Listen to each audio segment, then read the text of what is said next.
It's a new week, which means new loops and new music. This is what we're working with this week.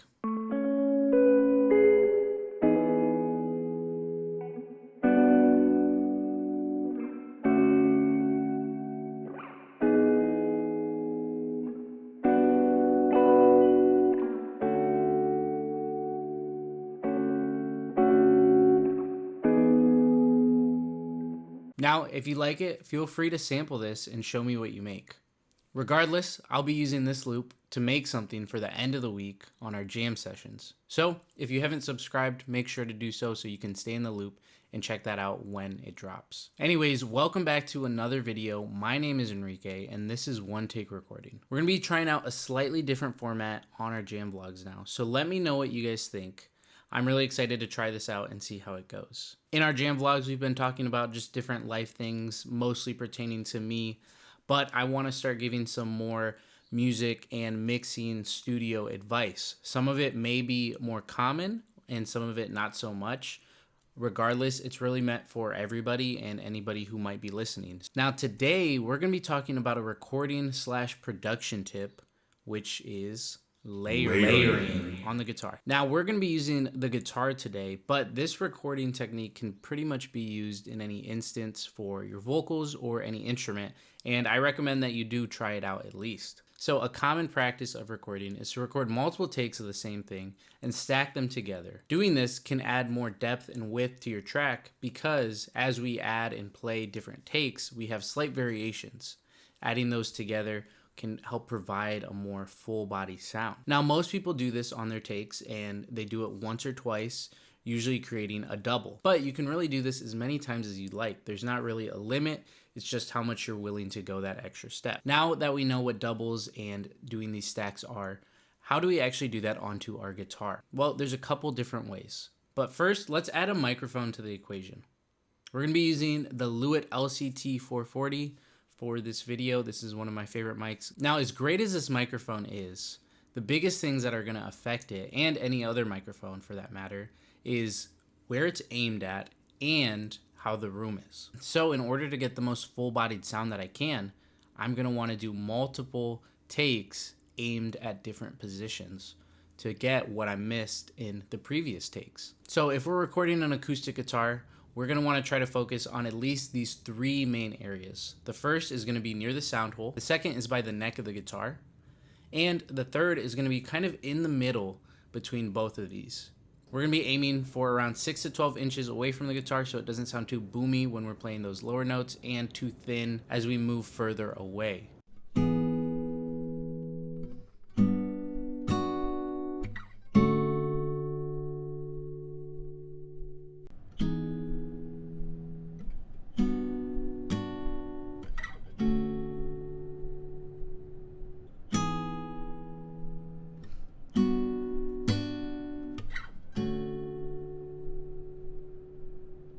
Now, aiming the microphone at these three different positions will highlight different frequencies in the guitar.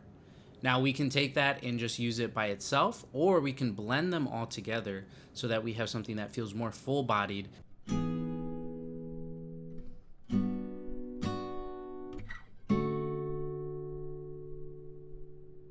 Now, for this loop, I'm actually using my electric guitar, so this technique doesn't apply as much to the body of the guitar itself, but more to the amp. And this is something that you can still do even though we just have the amplifier. So by trying out different positions, we're able to get that variation in between the different takes, as well as highlighting the different characteristics from the amp that the microphone didn't pick up in the previous recording.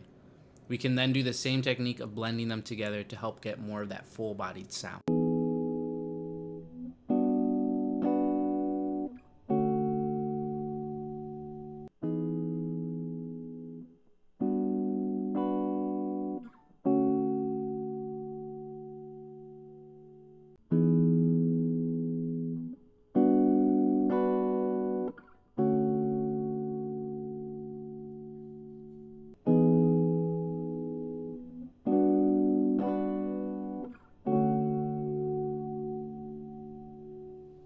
Now, if you're not able to even record with an acoustic guitar or an amp and a microphone and you just plug directly into the DAW, there are still solutions to kind of emulate this real life kind of tip. The way that I'm going to do this is that I'm going to go into my DAW, which is Logic, and I'm going to pull up an amp sim. On Logic, there are a lot of stock plug-in amps, and that's what I'm going to be using.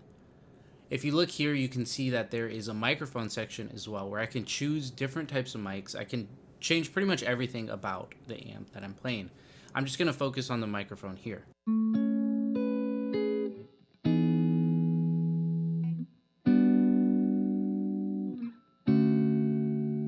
Just moving the microphone itself is exactly what we were doing in real life with the real microphone, except this is just simulated. So it can help highlight different characteristics of the guitar. When we're doing these separate takes, we can then stack them together and blend them.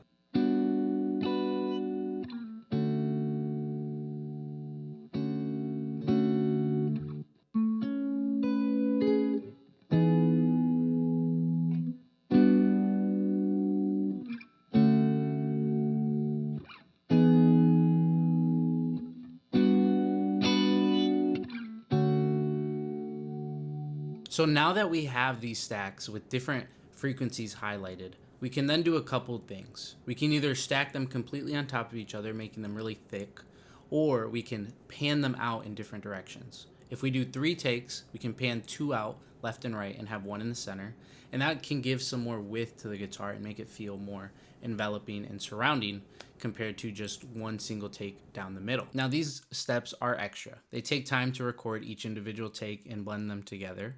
So it's not something that you have to do if, it feels like too much, but it can really help give more depth and width to whatever track you're working with. And at the end of the day, whether you do this tip or not, focus on at least getting a good recording. It's a lot better to get at least 1 good recording and use that as your foundation than have 3 separate kind of crappy takes and try to make the most out of them. Even though we just talked about adding more stuff to make our track sound more full, a simple, clean recording that is good and sounds good and recorded at good levels is always going to be a lot better to work with, and it can fit perfectly in your song. It's really just about how much time you want to put into adding details and small things to help elevate what you're working on. Once again, I'm going to be working on this loop to try to make something for our weekly jam sesh, and I would love to hear if you guys are able to come up with anything on this loop. And just tag me or message me and show me. I really want to be more interactive with kind of what I'm making here, and I think this would be a really cool way to kind of start doing that. Now, my name is Enrique from One Take Recording, and if you liked the video, make sure to like and subscribe. I have all the gear that I use in the studio linked down below, so if you want to check it out or just see how the list grows over time. And I'll be back later with this loop on our jam session, so make sure to come check it out when it's released.